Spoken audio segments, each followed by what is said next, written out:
Welcome back.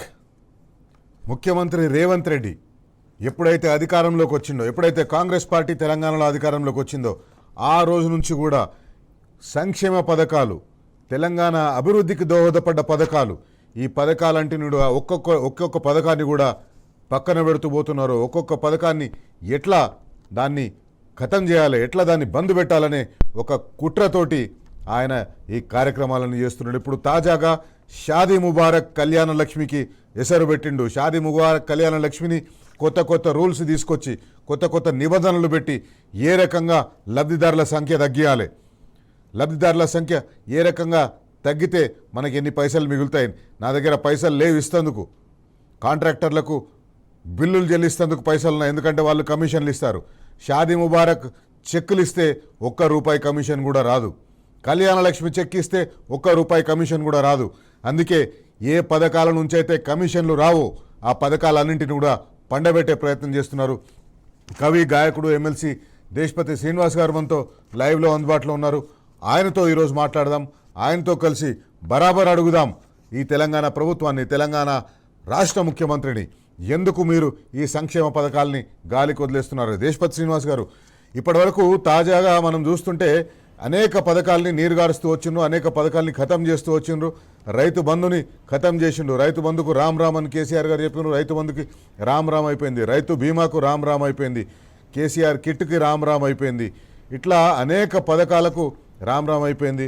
ఇప్పుడు తాజాగా ముఖ్యమంత్రి రేవంత్ రెడ్డి కళ్ళు ఈ పేదింటి ఆడపిల్లలకు మేనమామ కట్నం కింద ఇచ్చే కేసీఆర్ ప్రారంభించిన పథకం షాదీ ముబారక్ చేరిపోయింది.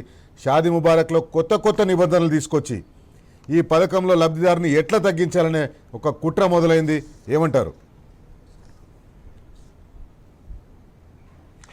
అంటే 10 ఏళ్ల కేసీఆర్ గారి పరిపాలన అది మానవీయ పరిమళాలను వెదజల్లినటువంటి పరిపాలన. ఏ పథకం కూడా ఎలక్షన్ ఓరియంటేషన్తో తెచ్చిన పథకాలు కావు ఇవి. అంటే ఓట్లు ఎట్లా పొందుదాం అనే కోణంలో ఆలోచించి తెచ్చినవి కావు. తెలంగాణలో వల్లరబుల్ సెక్షన్ ఎవరు, ఏ సమస్యల చేత ఏ సమూహం, ఏ వర్గం ఎక్కువ బాధకు గురవుతున్నది, కష్టాలు పడుతున్నది, దానికి నేను పరిష్కారం ఎట్లా కనుగొనాలి అని చాలా ఆలోచించి మథనపడి అనేక మంది సలహాలు తీసుకొని ఒక కన్సర్న్తో తెచ్చినటువంటి పథకాలు ఇవన్నీ కూడా. కనుక ఈ పథకాలు ఇవాళ తెలంగాణ ప్రజలకు ప్రాణప్రదాలు. ఇవన్నీ కూడా ప్రాణప్రదమైన పథకాలు, వాళ్ళ జీవితాలు నిలబెట్టే పథకాలు. ఇటువంటి పథకాల్ని నిర్వీర్యం చేయడం అని అంటే, ఈ సంక్షేమం లేకుండా చేయడం అంటే పేద ప్రజలను భయంకరంగా దారుణంగా మోసపుచ్చటం, వాళ్ళ జీవితాలను కళ్ళల్లోకి నెట్టేయడం. మనం ఇప్పుడు కళ్యాణ లక్ష్మి పథకమే తీసుకుంటే, ఆయన ఒకానొక దశలో వరంగల్ జిల్లాలో ఒక లంబాడి తండాలో బస చేశాడు. ఆయన పల్లె నిద్ర సందర్భంగా ఒక లంబాడ తండాలో బస చేశారు కేసీఆర్ గారు. ఆ బస చేసినప్పుడు ఒక ఆయన హాహాకారాలు చేస్తూ ఏడవటం, ఊర్లో వాళ్ళందరూ కూడా ఆయన ఇంటి దగ్గర గుమిగూడడం ఇది జరిగితే ఎవరో వచ్చి చెప్పినారు, అయ్యో ఆయన ఇటు రమ్మనండి అంటే, ఆయన వస్తే ఏం జరిగిందని అడిగితే ఆయన ఇల్లు కాలిపోయింది, అగ్ని ప్రమాదం వల్ల ఇల్లు కాలిపోయింది. ఇల్లు కాలిపోవటం ఒక సమస్య అయితే, ఆయన బిడ్డ పెళ్లి కోసం పెట్టుకున్న డబ్బు, అంటే ఆ కట్టంగా చెల్లించడం కోసం పెట్టుకున్న డబ్బు, ఆ ఇంటితో పాటు ఆ మొత్తం డబ్బు కూడా కాలిపోయింది. ఇది చెప్తే ఆయనకు ఒకసారి గుండె నీరైపోయింది కేసీఆర్ గారికి. అయ్యో ఇట్లయితే ఇట్లా. ముఖ్యంగా మనకి ఏంటంటే ఈ వరకట్న సమస్య అనేది మనకి ట్రైబల్స్లో మరింత ఎక్కువగా ఉన్నది. ఈరోజు కూడా ఆ సఫరింగ్ ఉంది వాళ్ళల్లో. అది గమనించి ఆయన దీనికి ఒక పరిష్కారంగా మనం ఏదైనా చెయ్యాలి, పేదింటి ఆడపిల్లల పెళ్లిళ్ళ కోసం ఆ కుటుంబాలు సతమతం కాకూడదు, దానివల్ల వాళ్ళు దివాలా తీయకూడదు, తర్వాత ఆడపిల్ల అంటే ఏదో గుండెల మీద కుంపటి అనే ఆ భావన ఉండొద్దు అని చాలా మానవీయ కోణంలో ఆలోచించి ఆయన రూపుదిద్దిన పథకం కళ్యాణ లక్ష్మి పథకం. ఈ పేరును కూడా కేటీఆర్ గారు సూచించారు. కళ్యాణ లక్ష్మి అనేది చాలా శుభప్రదంగా చక్కగా ఉందని చెప్పి ఆయన సూచించగానే దాన్ని ఆమోదించారు. మొట్టమొదటి క్యాబినెట్లోనే శైలేష్ గారు, మొట్టమొదటి క్యాబినెట్లోనే దాన్ని దాదాపు నాకు తెలిసి 42 నిర్ణయాలు, అందులో ఎక్కువగా సంక్షేమ పథకాలే. దాంట్లో ఈ కళ్యాణ లక్ష్మిని ఆ రోజు మొదటి క్యాబినెట్లోనే ఆమోదించినారు. అది నిజంగా కూడా చాలా గొప్ప ఫలితాలను సాధించినటువంటి పథకం ఇది. ముఖ్యంగా ఏంటంటే బాల్య వివాహాలను అరికట్టింది కళ్యాణ లక్ష్మి పథకం. 18 ఏళ్లు నిండిన తర్వాతనే అమ్మాయికి పెళ్లి చేయాలి, పెళ్లి చేస్తేనే కళ్యాణ లక్ష్మి వస్తుంది. అవును. కళ్యాణ లక్ష్మి లబ్ధి 18 చేకూరాలంటే సంవత్సరాలు 18 ఏళ్ల చేస్తేనే తర్వాత వస్తుంది. పెళ్లి చేయాలి వస్తుంది కనుక అనివార్యంగా వాళ్ళు ఆ డబ్బులు వస్తాయి కనుక మనం 18 ఏళ్ల తర్వాతనే చేద్దామని చెప్పి బాల్య వివాహాలు చేయకుండా ఆగిపోయిన సంఘటన ఉంది. డాటా కూడా నిరూపిస్తుంది ఇట్లా బాల్య వివాహాలు చాలా వరకు తెలంగాణలో ఆగిపోయినాయి అనేది మనకు దానికి తగిన డాటా కూడా ఉందంట. అది ఒక ఉపాంత ప్రయోజనం, ఈ పథకం సాధించినటువంటి ఉపాంత ప్రయోజనం అది. ఇట్లా ఆయన ఒక మానవీయ కోణంలో ఈ పథకాన్ని తీసుకొచ్చారు. ఈ పథకానికి కేంద్రం పేదింటి ఆడపిల్లలు, పేద కుటుంబాలు, వాళ్ళు కేంద్రంగా వాళ్ళ బాధ, వాళ్ళ పెయిన్. ఆయన చాలా అనుభవాలు చెప్పేవారు కేసీఆర్ గారు. ఇట్లనే ఒకసారి ఆయన ఎమ్మెల్యేగా ఉన్నప్పుడు సిద్దిపేటలో ఒక పేద తల్లి ఆయన దగ్గరకు వచ్చి, అంటే చాలా ఇది 80s లో జరిగిందనమాట, మన 90s లో. ఏమన్నదంటే నా అల్లుడు సైకిల్ అడుగుతున్నాడు అని అంటే సారే సైకిల్ కొనిచ్చి ఇచ్చి పంపి, అప్పటి నుంచి ఆయన మనసులో ఇవన్నీ నలుగుతున్నాయి. దానివల్ల తెలంగాణ రాగానే, ఆయన ముఖ్యమంత్రి కాగానే ఆయనకు అవకాశం వచ్చింది కనుక ఈ సమస్య పరిష్కార దిశగా ఒక అండగా ఉండాలి, ఒక సహకారంగా ఉండాలి, ఒక ఆర్థిక మద్దతుగా ఉండాలి అనే ఆలోచనతో రూపుదిద్దినటువంటి మానవీయమైన పథకం. రేవంత్ రెడ్డికి కన్సర్న్ లేదు శైలేష్ రెడ్డి గారు, ప్రజలు జీవితం అనే దాని మీద కన్సర్న్ లేదు. ఒకటి, అడ్డదారిలో సీఎం అయిపోయాను, అడ్డగోలుగా దోపిడీ చేస్తాను, ఇంతే. అడ్డదారిలో సీఎం, అడ్డగోలు దోపిడీ. దీనికి మించి ఆయనకి ఇంకొక ఆలోచన లేదు, సీరియస్నెస్ లేదు ఎక్కడ కూడా. ఏదన్నా గ్యాప్స్ కేసీఆర్ పరిపాలనలో ఏమైనా ఉంటే వాటిని పట్టుకొని ఏవో 4 చేసినట్టు చేశానని చెప్పుకొని ఊరేగాలనే తప్ప ప్రజల జీవితం కేంద్రంగా, ప్రజా సమస్యలు ఇతివృత్తంగా ఈ కష్టాలను ఎట్లా పరిష్కరించాలని ఒక ఆరాటంతో, ఒక కన్సర్న్తో, గంభీరంగా ఒక విజన్తో పనిచేసే మనిషి కాదు. జస్ట్ ఏంటంటే ఇప్పుడు డబ్బు దోచుకోవాలి, ఏదో ఎలక్షన్ గేమ్ ఆడాలి, ఒక పొలిటికల్ క్రీడ, ఒక క్షుద్ర క్రీడను ఆడాలనే మనస్తత్వమే తప్ప ఆయనకి ఏమాత్రం ప్రజల మీద పట్టింపు లేదు. దాని ఫలితంగా ఆయన ఏం చేస్తున్నాడంటే ఒక్కొక్క సంక్షేమ పథకాన్ని దాని ఆయువు పట్టు మీద దెబ్బ కొడుతున్నాడు, దాన్ని నిర్వీర్యం చేస్తున్నాడు. దాంట్లో భాగంగా ఈ కళ్యాణ లక్ష్మికి సంబంధించి కొత్త నిబంధనలు. ఏందండి కొత్త నిబంధనలు? సూటిగా చెప్పాలంటే లబ్ధిదారుల సంఖ్యను కుదించటం. ఇప్పుడు చాలా మంది పేదలకు అసలు మొట్టమొదట ఈ పథకం పెట్టినప్పుడు మన 75,000తోనే ఏమో పెట్టినారు, 51,000 అనుకున్నారు. 51,000తో మొదలైంది. ఆ తర్వాత దాన్ని 75,000 చేశారు, ఆ తర్వాత 1,00,000 చేశారు, 1,00,000 మన 116లకు దాన్ని పెంచినారు, పెంచి అందరికీ వర్తింపజేశారు. దానికి ఏ రకమైనటువంటి నిబంధనలు ఏవి పెట్టకుండా పేదలైతే చాలు అందరూ లబ్ధిదారులే అనే పద్ధతిని తీసుకొచ్చి సాచురేషన్ మోడ్లో ఇచ్చినారు. అది అట్లా ఇవ్వటం వల్ల అనేక కుటుంబాలండి దాన్ని గుర్తు చేసుకుని ఆ చెక్కును కళ్ళకద్దుకున్నారు, కన్నీళ్లతో ఆ చెక్కును కళ్ళకద్దుకున్న వాళ్ళని చూసాం మేము చాలా మందిని. అట్లాంటిది వాళ్ళు ఏం చేస్తున్నాడు ఆయన, నాకు ఎవరో చెప్తుంటే విన్నాను. ఇప్పుడు ఆ అబ్బాయి యొక్క ఇన్కమ్ సర్టిఫికేట్ కావాలట. అంటే ఒకవేళ పేద ఆడపిల్లని కాస్త ఆదాయం ఉన్న పిల్లవాడికి పెళ్లి చేసుకున్నాడు అనుకోండి ఇష్టపడి, అప్పుడు అతనికి ఇన్కమ్ ఉందని చెప్పి కళ్యాణ లక్ష్మి కొడతారా? ఈమె పేద ఆడపిల్ల అని కదా, ఆడపిల్ల కదా, ఆ పెళ్లి ఖర్చులు గానీ లేకపోతే పెళ్లికి అయ్యే ఖర్చులు గానీ అవన్నీ ఆడపిల్లగా అవుతుంది కదా. ఆ ఆడపిల్ల ఏదో ఆదాయం ఉన్న అబ్బాయిని పెళ్లి చేసుకుంటే నీకు తండ్రి ఆడపిల్ల వాళ్ళే భరిస్తారు కదా, మగపిల్ల వాడి తరఫు వాళ్ళు భరించరు కదా, అవి ఆడపిల్ల తరఫు వాళ్ళు భరిస్తారు మన ఆచారంలో, మన సంస్కృతిలో. అందుకని వాళ్ళకి మధ్యలో నువ్వు మగపిల్లవాడిని క్రైటీరియా ఎందుకు చేస్తున్నావు? ఆ పిల్లవాడిని క్రైటీరియా చేస్తే అది అయిపోయింది. ఇంకా ఆ పథకాన్ని ఏదో ఒక పద్ధతిలో ఆ పథకాన్ని నిర్వీర్యం చేసేయాలి, ప్రజలకు సహాయం అందకుండా చేయాలనే ఆలోచన. దేశపతి గారు కాంగ్రెస్ పార్టీ అధికారంలోకి వచ్చిన తర్వాత క్రమంగా ఒక స్ట్రాటజీ ప్రకారం, ఒక లెక్క ప్రకారం ఈ పథకాన్ని నీరుగారుస్తూ వచ్చింది. చాలా మంది గమనించలేదు, చాలా మంది మిగతా పనుల్లో బిజీ అయిపోయినారు. రైతు బంధు ఇవ్వలేదని రైతులు బిజీ అయిపోయినారు, రైతులు తిట్టుకుంటున్నారు. ఇది రైతు బీమా వస్తలేదని వాళ్ళు తిట్టుకుంటున్నారు, మంచినీళ్ళు వస్తలేవని చెప్పేసి అని, సాగునీరు వస్తలేదని చెప్పేసి అని, యూరియా అందుతలేదని. ఆ సమస్యల్లో ఈ పథకం పక్కకు పోయింది. కానీ 2024-25 ఆర్థిక సంవత్సరం నుంచే వీళ్ళు ఈ పథకాన్ని, కాంగ్రెస్ పార్టీ ఈ పథకాన్ని నీరుగారుస్తూ వచ్చింది. లబ్ధిదారుల సంఖ్య సగానికి సగం తగ్గించుకుంటుంది. సగం ఏంది, 1/3. అంతకుముందు యావరేజ్గా ఒక్క సంవత్సరానికి 1,10,000 1,05,000 1,05,000 అమ్మాయిలకు కళ్యాణ లక్ష్మి షాదీ ముబారక్ పథకం కింద పైసలు వస్తుంటే కాంగ్రెస్ పార్టీ అధికారంలోకి వచ్చిన తర్వాత 2024-25 ఆర్థిక సంవత్సరంలో కేవలం 24,000 మందికి మాత్రమే ఇచ్చిండ్రు. అంతకుముందు 1,10,000 ఉన్నది, 24,000 మందికి మాత్రమే ఇచ్చిండ్రు. 2025-26 ఆర్థిక సంవత్సరంలో కూడా అదే పని. అంతకుముందు యావరేజ్గా సంవత్సరానికి 1,00,000 మందికి ఇచ్చేది, 1,00,000 పైగా మందికి ఇచ్చేది, వీళ్ళు కేవలం 25,000 మందికి మాత్రమే లిమిట్ చేసిన. ఒక చిన్న బ్రేక్ తీసుకుందాం. బ్రేక్ తర్వాత ఈ కాంగ్రెస్ కుట్రను బయట పెడదాం. ఈ కాంగ్రెస్ పార్టీ కుట్రలు ఈ పథకాన్ని బంద్ చేసేందుకు చేస్తుంది, బరాబర్ అడుగుదాం. కాంగ్రెస్ పార్టీ అధికారంలోకి వచ్చిన తర్వాత 2023లో ఎప్పుడైతే కాంగ్రెస్ పార్టీ డిసెంబర్లో అధికారంలోకి వచ్చిందో, వచ్చిన తర్వాత ఒక్కొక్క పథకాన్ని ఏరి ఏరి ఏరి ఆ పథకాల్ని నీరుగారుస్తుంది, ఖతం చేస్తుంది, ప్రజలకు సంక్షేమాన్ని దూరం చేస్తుంది. కేవలం కాంట్రాక్టర్ల కోసమే ఈ ప్రభుత్వం పనిచేస్తున్నట్టుగా ఉంది, పేద కుటుంబాల కోసం కాదు, కాంట్రాక్టుల కోసమే పనిచేస్తున్నట్టుగా అనిపిస్తుంది. ఏ పథకాల్లో అయితే కమిషన్లు రావో ఆ పథకాలన్నింటినీ ఖతం చేస్తుండ్రు. ఏ పథకాల్లో అయితే కమిషన్లు వస్తాయో ఆ పథకాలకు పైసలు కేటాయిస్తుండ్రు. హ్యామ్ రోడ్లని కమిషన్లు వచ్చేదానికి దానికి పైసలు కేటాయిస్తారు. ఫ్యూచర్ సిటీ అంటారు, ఫ్యూచర్ సిటీ నుంచి పైసలు వస్తాయి, రియల్ ఎస్టేట్ బిజినెస్లు చేసుకుంటారు కాబట్టి దానికి పైసలు కేటాయిస్తారు. ఇట్లా ఎక్కడెక్కడైతే వాళ్లకు మూటలు వచ్చే అవకాశం ఉంటుందో, బ్యాగులు వచ్చే అవకాశం ఉంటుందో ఆ పథకాల మీదనే ఫోకస్ పెడుతున్నట్టుగా కనిపిస్తుంది. దేశపతి గారు, ఇంతకుముందు నేను చెప్పిన లెక్కలు మళ్ళొకసారి చెప్తా ఉన్న ప్రేక్షకుల కోసం, మీకోసం కూడా 2023 వరకు 2024 ఆర్థిక సంవత్సరం వరకు ప్రతి సంవత్సరం 1,00,000 నుంచి 1,10,000 మందికి లబ్ధిదారులకు ఈ పథకం అందేది, కళ్యాణ లక్ష్మి షాదీ ముబారక్ పథకం అందేది.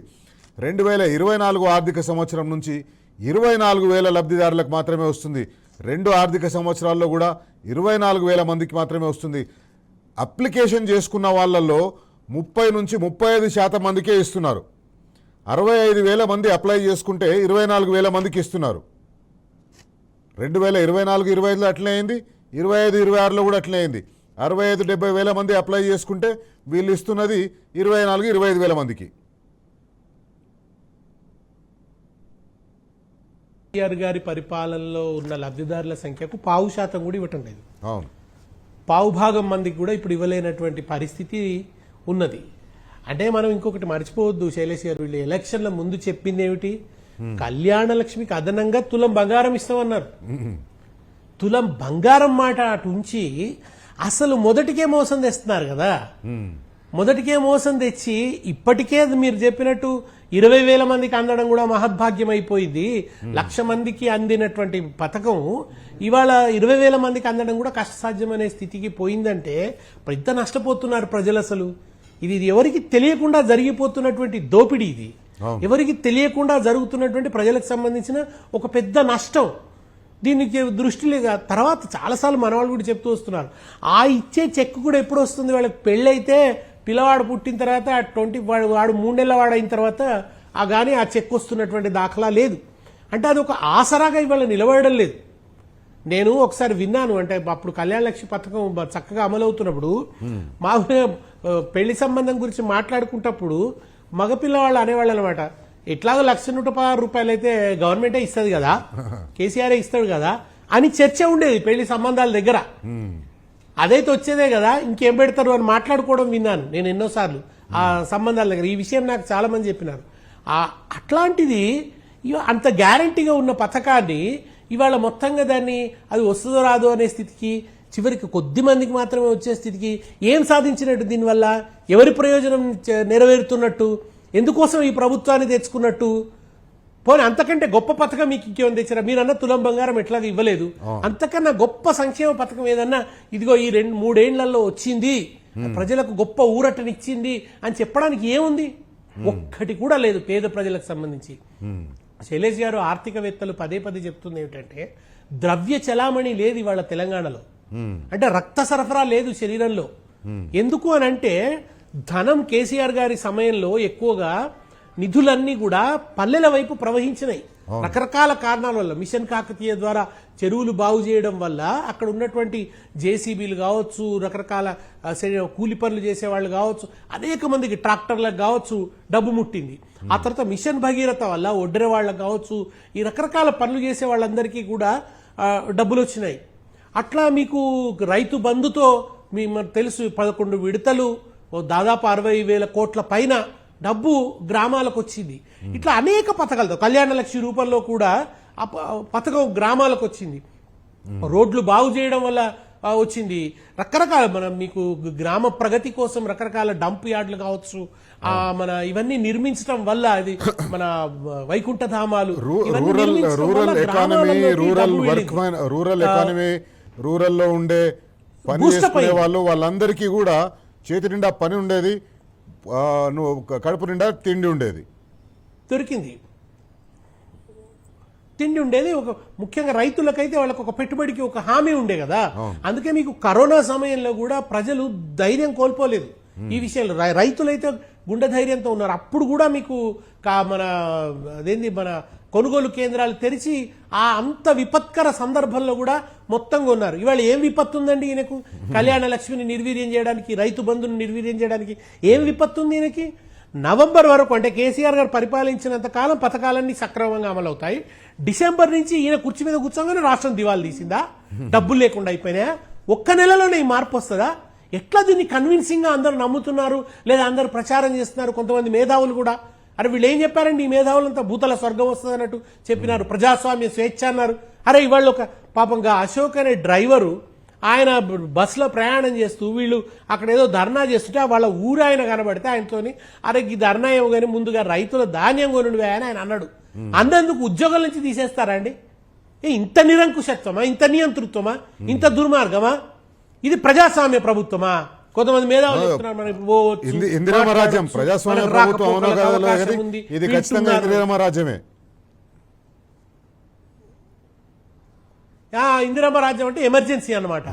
ఎమర్జెన్సీ తరహా పరిపాలనని వాళ్ళ తీసుకొచ్చి ఉక్కుపాదంతో అణిచేస్తూ నేరస్తులనేమో రక్షిస్తూ మరోవైపు వాళ్లకు కాపుగాస్తూ ప్రజలకు లబ్ధి చేకూర్చేటువంటి సంక్షేమాన్నేమో మొత్తం సంక్షేమానికి పెద్దపీట వేసి సంక్షేమంలో ఒక స్వర్ణయుగాన్ని తలపించిందండి బీఆర్ఎస్ పరిపాలన. ఆ రోజు సంక్షేమంలో స్వర్ణయుగం అంటే కొంచెం ఇవాళ చూడండి లబ్ధిదారుల సంఖ్యని సగానికి సగం తగ్గించిండ్రు.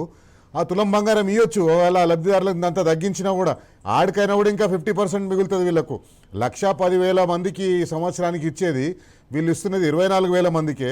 ఆ 24,000 మందికి తులం బంగారం ఇచ్చినా కూడా అయిపోయేది. ఇది కూడా ఒక కుట్రలో భాగమేనేమో. రేపు పొద్దున లబ్ధిదారుల సంఖ్యను 10,000కి తీసుకొచ్చి తులం బంగారం ఇచ్చేసి నేను తులం బంగారం ఇచ్చినా అని చెప్పుకుంటాడేమో.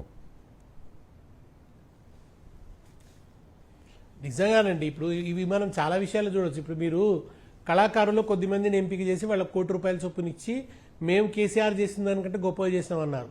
కానీ కేసీఆర్ గారు ఏం చేశారంటే 600 మంది కళాకారులకు ఉద్యోగాలు ఇచ్చాడండి. వాళ్ళకు ఒక నికర ఆదాయం వచ్చేలాగా. తర్వాత వాళ్ళంతా పాపం ఏదో బాగా స్టార్ వాల్యూ ఉండి వాళ్ళకు ఒక బాగా మన ఆదాయ మార్గాలు ఉన్నటువంటి అవకాశాలు ఉన్నటువంటి వాళ్ళు కాదు పాపం వాళ్ళు. అలాంటి వాళ్ళకు ఉద్యోగాలు ఇస్తే అదేమో తప్పట, ఆయన ఏం చెయ్యలేదట. ఈయన కొద్ది మందిని ఎంపిక చేసుకొని ఇచ్చి నేను అంత చేశాను అని చెప్పి మాట్లాడడం ఈ ప్రభుత్వం యొక్క ఎంత మన గుంటనక్క చాల్బాజీ తనవండి. ఇదంతా కూడా ఎంత జిత్తుల మారితనం. ఈ జిత్తుల మారితనంతో పరిపాలన చేస్తారా? ఇట్లా పథకాలను నిర్వీర్యం చేసేదో మత్పరిచి మాయ చేసి మాట్లాడితే సరిపోద్ది అనుకుంటారా? ఇట్లా ఏదో ఒకటి పిచ్చి ప్రేలాపనలు మాట్లాడి ఎప్పటికీ ప్రతిపక్షం మీద ఏవో అపనిందలు ఏదో వికృతమైనటువంటి భాషలో చెలరిగిపోతే ఇది ఇట్లా ప్రజలు దీన్ని భరిస్తారని అనుకోవడం అది వాళ్ళ అది భ్రమ. ఆ భ్రమలు బద్దలైపోవడం ప్రారంభమైంది. చాలా పెద్ద రివోల్ట్ను చూడబోతోంది కాంగ్రెస్ ప్రభుత్వం. ఒక పెద్ద తిరుగుబాటుకు ఇవాళ మన పురుడు పోసుకుంటున్నది తెలంగాణలో. వీళ్ళకి అర్థమవుతలేదేమో. ఎవరెవరైతే మద్దతుగా నిలిచి కేసీఆర్ ప్రభుత్వాన్ని బదనాం చేసి కూలగొట్టడానికి దుష్ప్రచారాలు చేసిరో వాళ్ళందరూ కూడా బోన్లో నిలబడేటువంటి పరిస్థితి ఇవాళ ఉత్పన్నమైంది. వాళ్ళు జవాబు చెప్పుకోకుండా కళ్యాణ లక్ష్మి, షాదీ ముబారక్, షాదీ ఎప్పుడైతే ఈ వరి కొనుగోలు విషయంలో ధాన్యం కొనుగోలు విషయంలో ప్రభుత్వం విఫలమైందో, ఎప్పుడైతే రైతు భరోసా ఇచ్చి రైతుకు భరోసాగా ఉండవలసిన ప్రభుత్వం ఎప్పుడైతే దాన్ని విఫలమైందో తెలంగాణలో మెజారిటీ రైతులు, మహిళలు ఈ ఇద్దరు కూడా తీవ్ర నిరాశ నిస్పృహలో ఉండేటట్టు చేస్తున్నారు. మాట్లాడితే ముఖ్యమంత్రి 1,00,00,000 మంది మహిళల్ని కోటీశ్వరులను చేస్తా అంటాడు. కానీ ఇక్కడ మాత్రం రైతు కుటుంబంలో ఉన్న మహిళలు ఈరోజు ప్రతి ఒక్కరూ బాధపడే పరిస్థితి.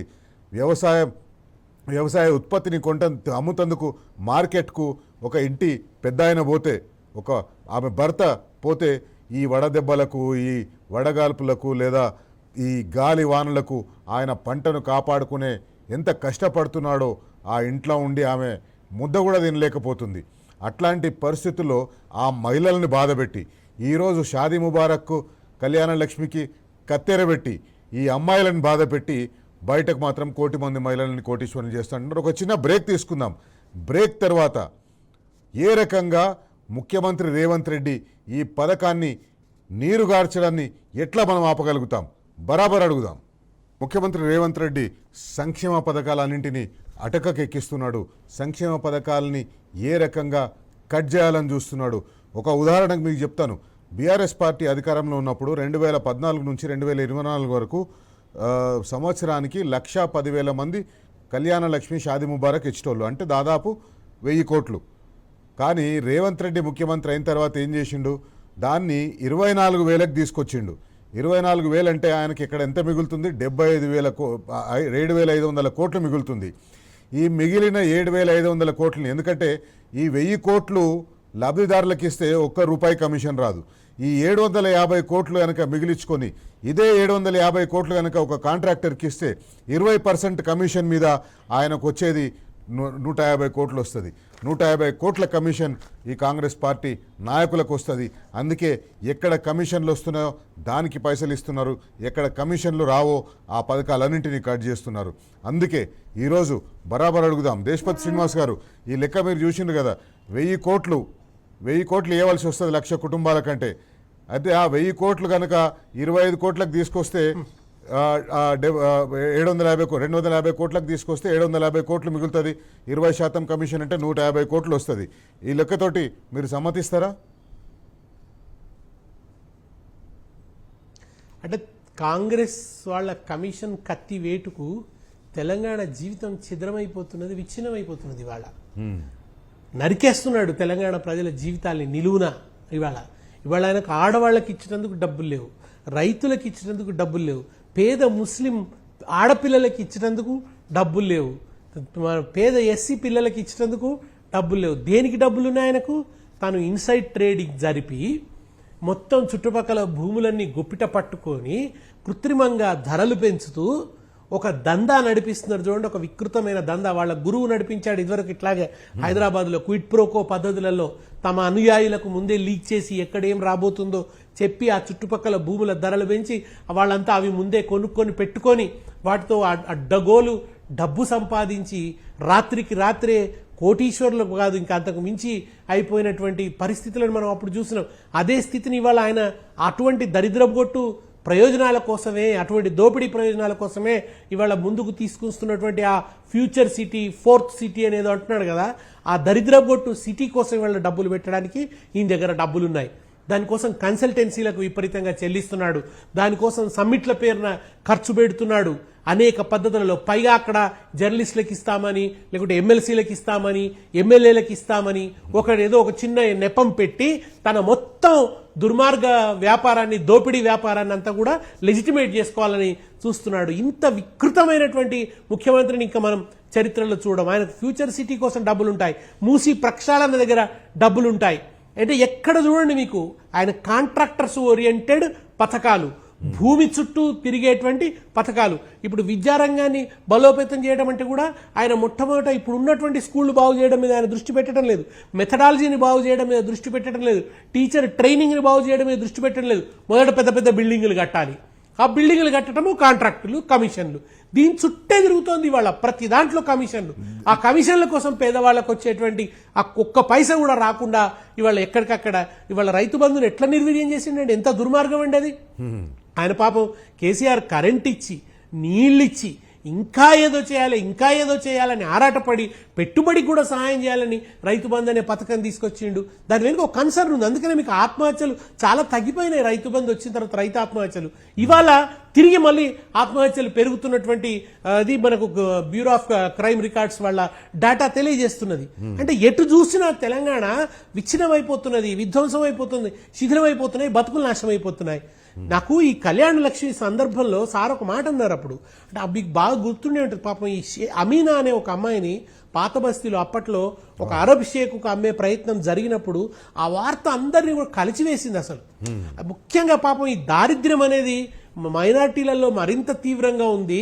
దాని దుష్పరిణామాలకు పాపం వాళ్ళు ఎక్కువ గురవుతున్నారు. ఆదుకోవాలని చెప్పి ఆ షాదీ ముబారక్ అనే పేరుతో ఆయన ఆ పథకం పెట్టినాడు. అది చాలా ఊరటనిచ్చింది. మీరు ఇప్పటికి కూడా పాత బస్తీలోకి వెళ్ళి పేదలతో మాట్లాడండి, గ్రామాల్లో ఉండేటువంటి పేద ముస్లింలతో మాట్లాడండి. చెప్పారు కాబట్టి మీకు ఈ సందర్భంగా ఒకటి చెప్పాలి. ఈ కేసు మొత్తం అయిపోయిన తర్వాత, ఇవన్నీ అయిపోయిన తర్వాత అమీనా పెళ్లి చేసుకుంది. ఆమె పెళ్లి చేసుకున్నప్పుడు నాకు ఫోన్ చేసింది, ఇట్లా మేరా షాదీ హై సాబ్, మేరా నికా హై, ఆప్ ఆకే జాయి అని చెప్పేసి.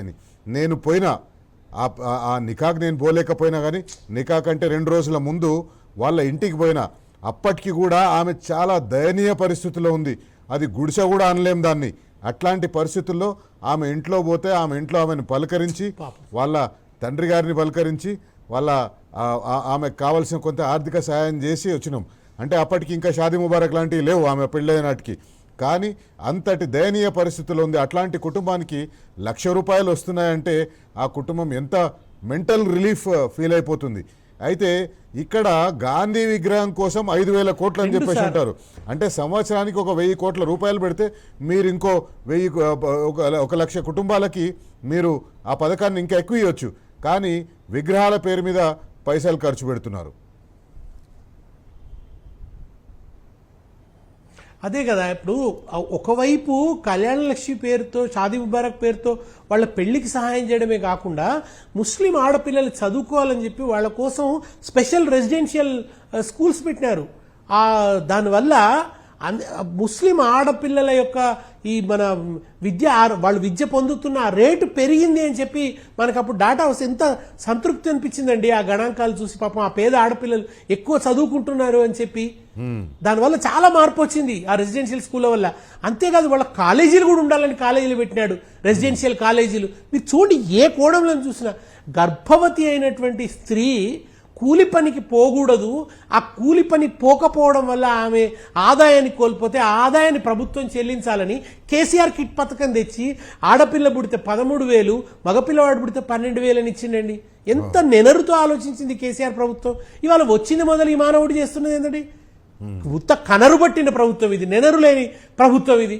ఉత్త ఎటు పెట్టే పేదలకు అందేది దోచడమే. నువ్వు నిజంగా మొనగాడివైతే అంతకు మించిన సంక్షేమం చేయి.